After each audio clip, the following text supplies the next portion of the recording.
No, Mike Capuano, I still think he should have been in the Senate a long time ago, and now he's sitting on the fence yet again on another one, and maybe he'll be at our next governor, but time will tell. But right now, he's in the trenches fighting for us. He called me last week and asked what we were up to, and I shared with him the big fight for us right now is to get back focused on the single-payer fight. We were just in Massachusetts at the IATSE convention where the national IATSE endorsed 676. The New York Federation of Labor just endorsed 676 again. We're putting it back on the table. It's the anniversary of Medicare, as you know. And we got the news this morning, as we announced before you got here. We're back on board and welcome to 676. It means a lot to us. Thank you. Mike Capuano. I didn't know I wasn't on board until I talked. That's why we're here. Thank you. I don't have any news you don't already know. I want to echo Jimmy's words, just say thank you. Look, America's doing great as long as you're a billionaire, as long as you don't need a mortgage, as long as you're not hungry, as long as you don't need an education. You know, if you don't need any of those things, you should be doing fine. But as Jimmy said, the people that don't have those things are on the verge of not having those things. They don't have a voice. I'm not against lobbyists, but those people don't have lobbyists.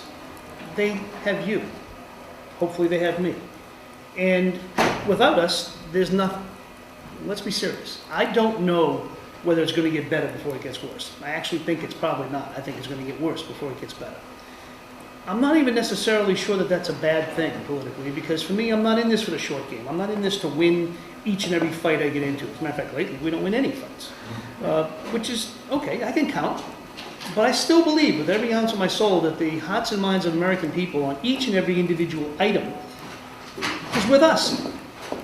I don't know why they have lost the connection, but they have. And our job is to reconnect them with the realities that Social Security is important. It did not come down on the tablets with Moses. And Medicare is in jeopardy. And healthcare is important. And nobody should go without healthcare in this country.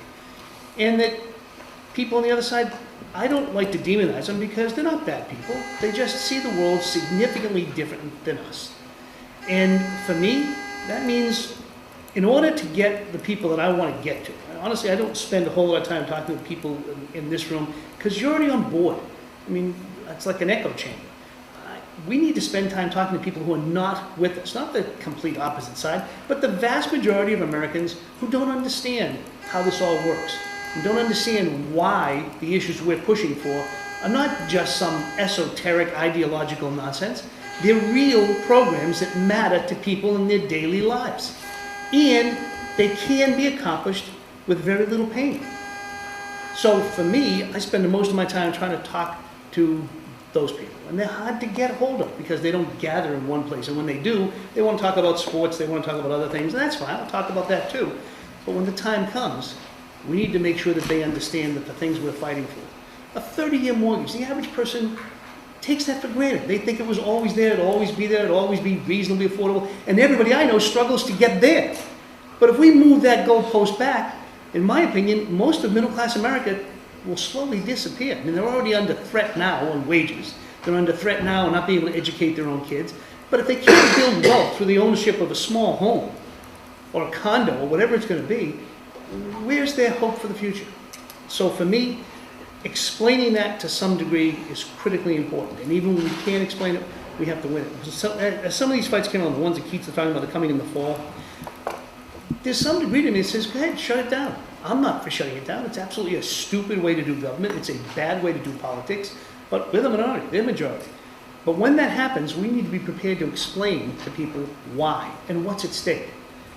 When it happens, the debt ceiling comes out. We need to be able to explain to people what's going on.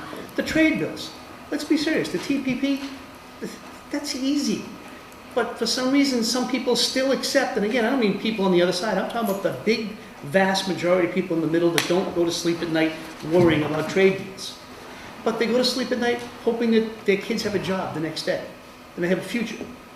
They don't understand this, and they have to be explained thoughtfully, forcefully, that if we keep doing this, sure, there'll be some things that are cheaper in the world. But by the way, any trade deals we had with Bangladesh, did your shirts get cheaper? No. They get more expensive. Where'd the money go? Not to anybody I know.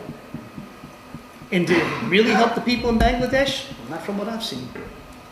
All that being said, I want to come by today mostly to say thank you for doing what you do, understanding full well that I wish I could sit here today and tell you, don't worry, victory is around the corner. I don't believe that. But I do think victory is within sight. And again, my message is not that I'm opposed to the Tea Party. I'm not opposed to them at all. I don't agree with them on anything, but I actually respect the fact that they have the wherewithal to get up off the couch and go do something about the vision they see. We need to inspire our people to get up off their couch to make sure that they're behind us on a numbers basis, because the numbers are with us. Every time these issues have been on the ballot, either directly or through candidates, we end up winning. But we also have to understand we need to talk their message, their language. And as we talk their language on each of these issues, who's going to argue against this? Who's going to say that Americans should go to bed hungry? Who's going to say that anybody in America, even in healthcare? My argument in healthcare, I was never arguing the details of healthcare. Very simple thing. If you don't believe that every American deserves healthcare, go to any emergency room you want. I don't care where. Any place in this country, and sit there for an hour. And you decide which 20 or 30% of those people should be sent home. Which little lady with a broken hip, which kid broke his arm in Little League should be sent home because they don't have health insurance. And if you can do that, then you can legitimately stand up and look me in the face and say I'm against health care for all. If you can't do that, you have an obligation to find a way to get there.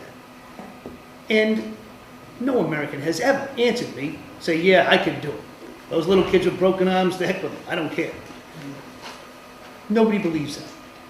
We need to talk their language, we need to be firm about it, and we need to bring all the issues we care about into their homes and into their lives in a way that they understand.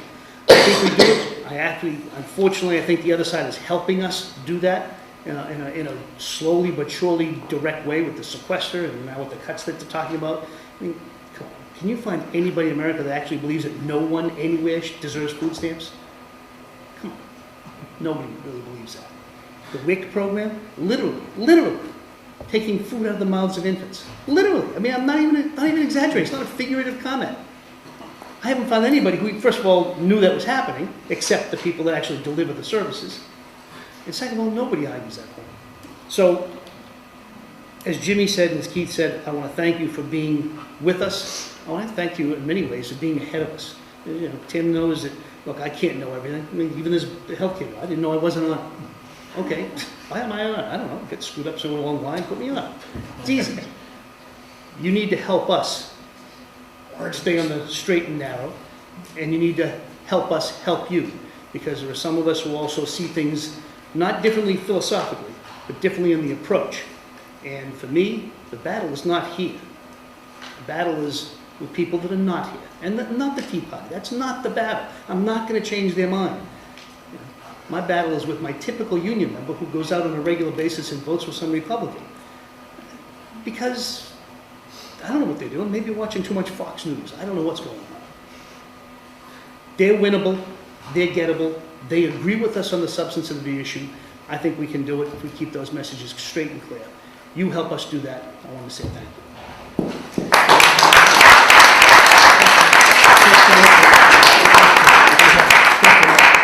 you.